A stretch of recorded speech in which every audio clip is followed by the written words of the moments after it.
بسم اللہ الرحمن الرحیم۔ نیا گھر چاہیے، نئی گاڑی چاہیے، یہ کسی بیماری میں مبتلا ہیں، شفا چاہیے۔ رمضان المبارک کا چاند دیکھنے کے بعد یہ عمل ضرور کر لینا۔ محترم ناظرین، یہ صبر کا مہینہ ہے اور صبر کا بدلہ جنت ہے۔ یہ مہینہ لوگوں کے ساتھ غم خواری کا ہے۔ اس مہینے میں مومن کا رزق بڑھا دیا جاتا ہے۔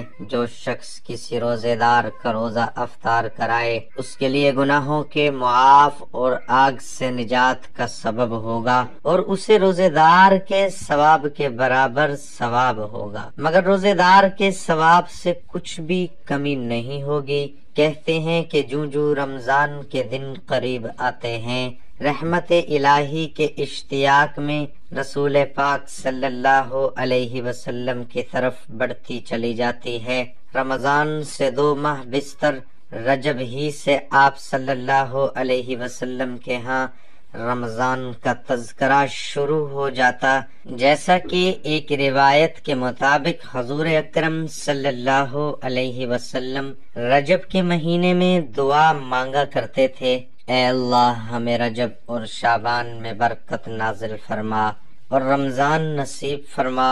جب رسول پاک صلی اللہ علیہ وسلم شعبان کے مہینے میں داخل ہوتے تو یہ ذوق و شوق مزید بڑھ جاتا اور آپ اس شب و روز کو یا رمضان جیسا رنگ اختیار کر لیتے۔ یاد رہے کہ شعبان کا مہینہ گزر چکا ہے، رمضان کا مہینہ شروع ہونے کو ہے، اور جیسے ہی رمضان کا چاند نظر آئے گا رمضان کا مہینہ شروع ہو جائے گا۔ اس مہینے میں ہمارے پیارے آقا صلی اللہ علیہ وسلم نے کون سے کام کی تاکید فرمائی ہے، ہم آپ کو آج کی ویڈیو میں بتائیں گے، اور ساتھ میں آپ کو یہ بھی بتائیں گے کہ قرآن مجید کی وہ کون سی مبارک سورت ہے جسے آپ نے رمضان المبارک کا چاند نظر آنے پر پڑھنی ہے، جس سے آپ کے گھر کے حالات ٹھیک ہو جائیں گے، لیکن آپ کی ہر طرح کی تنگی دور ہو جائے گی۔ اس بارے میں مکمل تفصیل جاننے کے لیے ویڈیو کو آخر تک ضرور دیکھیے گا۔ یاد رہے شعبان کے دنوں میں رمضان کو پا لینے کی طلب کا اظہار اس حدیث سے بھی ہوتا ہے، جس میں حضور اکرم صلی اللہ علیہ وسلم رمضان کے انتظار میں شعبان کے دن گن گن کر گزارنے کی تاکید فرمائی ہے۔ جیسا کہ ایک روایت میں ہے کہ شعبان کے چاند رمضان کے انتظار میں گن گن کر گزارو۔ ناظرین، اس حدیث سے مراد ہے کہ رمضان کی آمد کے پیش نظر شعبان کی تاریخوں کا بھی حساب رکھو۔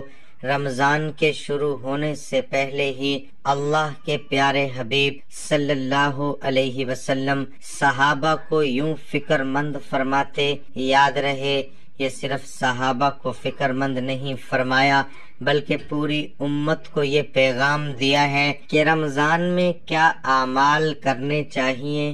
اس بارے میں حضرت سلیمان فارسی سے روایت ہے، نبی کریم صلی اللہ علیہ وسلم نے شعبان کی آخری تاریخ کو واضح فرمایا، اور رمضان کی آمد کی خبر دیتے ہوئے آپ صلی اللہ علیہ وسلم نے فرمایا، سنو تم پر ایک مہینہ سایہ فگن ہونے والا ہے جو بہت بڑا اور بہت مبارک مہینہ ہے۔ اس میں ایک رات ایسی ہے جو ہزاروں مہینے سے بڑھ کر ہے۔ اللہ تعالیٰ نے اس کے روزے رکھنا فرض فرمایا اور اس کی رات کے قیام کو ثواب ٹھہرایا۔ جو شخص اس مہینے میں کوئی نفلی نیکی بجا لائے گا وہ ایسا ہی ہے جیسے عام دنوں میں فرض کا ثواب ہو، اور جو شخص اس مہینے میں کسی فرض کو ادا کرے گا وہ ایسا ہے جیسے غیر رمضان میں 70 فرائض ادا کرے۔ یہ صبر کا مہینہ ہے اور صبر کا بدلہ جنت ہے۔ یہ مہینہ لوگوں کے ساتھ غم خواری کرنے کا ہے۔ اس مہینے میں مومن کا رزق بڑھا دیا جاتا ہے۔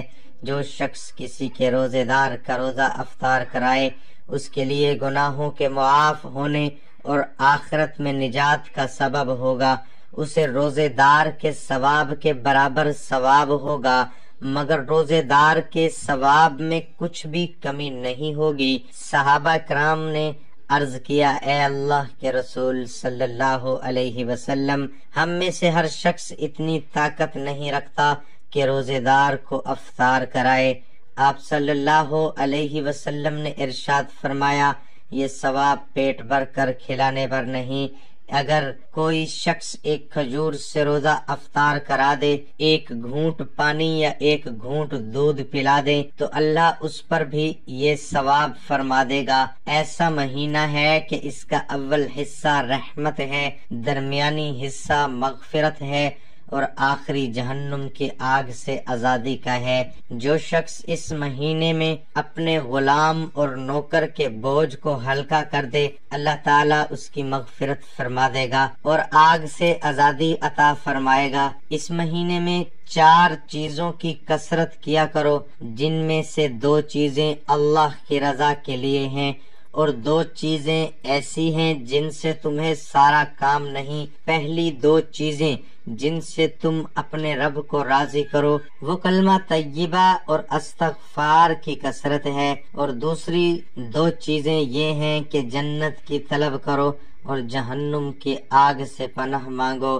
جو شخص کسی روزے دار کو افطار کراتے ہوئے پانی پلائے گا، اللہ تعالیٰ میرے حوض سے اس کو ایسا پانی پلائے گا جس کے بعد جنت میں داخل ہونے تک اسے پیاس نہیں لگے گی۔ تو ناظرین، یہ تفصیلی حدیث ہر مسلمان کو اپنے پلے باندھ لینی چاہیے کہ اس حدیث میں اللہ کے رسول صلی اللہ علیہ وسلم نے رمضان کے مہینے کے وہ کام والی تفصیل کے ساتھ بتلائے ہیں جن کا رمضان میں اہتمام کرنا چاہیے، اور رمضان میں جو اجر و ثواب بڑھا دیا جاتا ہے اس کا بھی ذکر فرما دیا، تاکہ ہر مسلمان اس مبارک مہینے میں شوق کے ساتھ عبادت کرے۔ یہ انسانی فطرت ہے، جب اسے کسی چیز میں زیادہ نفع نظر آتا ہے تو اس کی رغبت اس جانب بڑھ جاتی ہے۔ تو ناظرین، یاد رہے کہ اللہ تعالیٰ نے یہ مبارک مہینہ ہمیں اس لیے عطا فرمایا ہے۔ 11 مہینے انسان دنیا کے رندوں میں مشغول رہتا ہے، جس کی وجہ سے دلوں میں غفلت پیدا ہو جاتی ہے، روحانیت اور اللہ تعالیٰ کے قرب میں کمی واقع ہو جاتی ہے۔ تو رمضان المبارک میں آدمی اللہ کی عبادت سے اس کمی کو دور کر سکتا ہے، دلوں کی غفلت اور زنگ کو دور کر سکتا ہے، تاکہ اللہ تعالیٰ کا قرب حاصل کر کے زندگی کا ایک نیا دور شروع ہو جائے۔ آئیے اب آپ کو بتاتے ہیں کہ رمضان کا چاند دیکھ کر کون سی سورت پڑھنی ہے۔ کہتے ہیں کسی نے حضرت علی رضی اللہ تعالی عنہ سے شکایت کی کہ اس کے گھر کے حالات خراب ہیں، اس میں تنگی ہے، تو حضرت علی رضی اللہ تعالی عنہ نے اس شخص سے فرمایا کہ ابھی رمضان کا مہینہ قریب ہے، اس لیے جب تک رمضان کا چاند دیکھو اور چاند دیکھتے ہی سورۃ فاتحہ کو پڑھ لینا اور اپنے حالات کے لیے دعا کرنا، کیونکہ میں نے اللہ کے رسول صلی اللہ علیہ وسلم سے سنا ہے کہ جب رمضان آتا ہے تو جنت کے اور اللہ کی رحمت کے دروازے کھول دیے جاتے ہیں اور جہنم کے دروازے بند کر دیے جاتے ہیں۔ اس لیے اس مہینے کا چاند دیکھ کر اللہ تعالیٰ سے جو بھی دعا مانگی جائے اللہ تعالیٰ عطا فرماتے ہیں۔ سورۃ فاتحہ مختصر سورت ہے، اس کی برکات بہت زیادہ ہیں، اس لیے اس سورت کا وظیفہ بھی لازمی کریں اور اپنی حاجات کے لیے اللہ تعالیٰ سے دعا مانگیں۔ انشاءاللہ آپ کی حاجات اس وظیفے کی برکت سے پوری کر دی جائے گی۔ خود بھی اس سے استفادہ حاصل کریں اور اپنے پیاروں کے ساتھ بھی شیئر کریں۔ ناظرین، آخر میں آپ کو رمضان کا چاند دیکھنے کی وہ دعا بھی بتاتے ہیں جو آپ صلی اللہ علیہ وسلم رمضان کا چاند دیکھ کر مانگا کرتے تھے۔ اس حوالے سے حضرت جعفر بیان کرتے ہیں کہ ایک موقع پر جب آپ صلی اللہ علیہ وسلم نے رمضان کا چاند دیکھا تو آپ لوگوں کی طرف متوجہ ہوئے اور پھر یہ جامعہ دعا فرمائی، جس کا ترجمہ کچھ یوں ہے اے اللہ اس رمضان کے چاند کو ہم پر امن سلامتی اسلام عظیم عافیت کے ساتھ طلوع فرما اور ہماری بیماریوں کو دور کرنے روزہ نماز تلاوت قرآن کے لیے مددگار کے طور پر طلوع فرما۔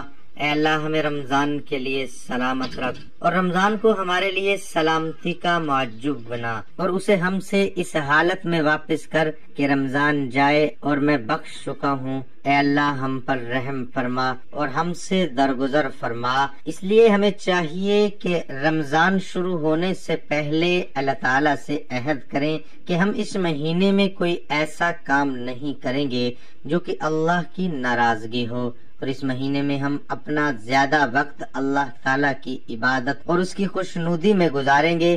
دعا ہے کہ اللہ تعالیٰ میرا سنانا اور آپ کا سننا اپنی بارگاہ الہی میں قبول اور منظور فرمائے، آمین ثم آمین۔ ناظرین، کمنٹ باکس میں اللہ تعالیٰ کے 99 ناموں میں سے